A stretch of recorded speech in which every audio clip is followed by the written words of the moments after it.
There's a lot of different reasons why you might be experiencing pain anywhere from the shoulder all the way down to the wrist and hand. There's a lot of different tissues involved. I'm not going to go over simple stuff like you slept wrong or you reached behind you in the car to grab something when you shouldn't have. I'm going to go over ones that bother you over a consistent period of time. They're longer, they're more serious, okay? One of the most simple things that we see is actually tendonitis or bursitis. And that can happen in a bunch of different places in the body, but the shoulder is a very common location for that.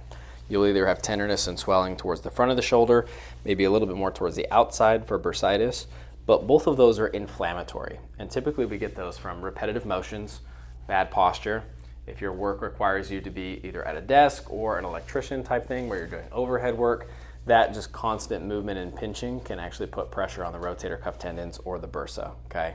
That's part of why we emphasize posture and making sure you're doing exercises at home to maintain muscular balance so that you don't develop those imbalances and bother those.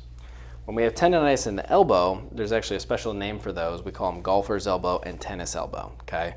These are also very, very common, typically from repetitive motions that are also work-related. They call them tennis or golfer's elbow because those athletes commonly deal with those. But the problem with it is you can not only have inflammation of the tendons, but you can actually get the outer layer of bone where they attach to become inflamed as well. And that's when it becomes very, very tender. It becomes hard to grip things fully because anytime those muscles engage, those tendons tug on that outer layer of bone called the periosteum, and that's extremely tender and painful, okay? So that's a very common thing that we see. We can also have just regular run-of-the-mill joint pain, right? In the shoulder, in the elbow, in the wrist. I work on upper extremity joints all the time to make sure they're in the right position and moving the amount that they should be.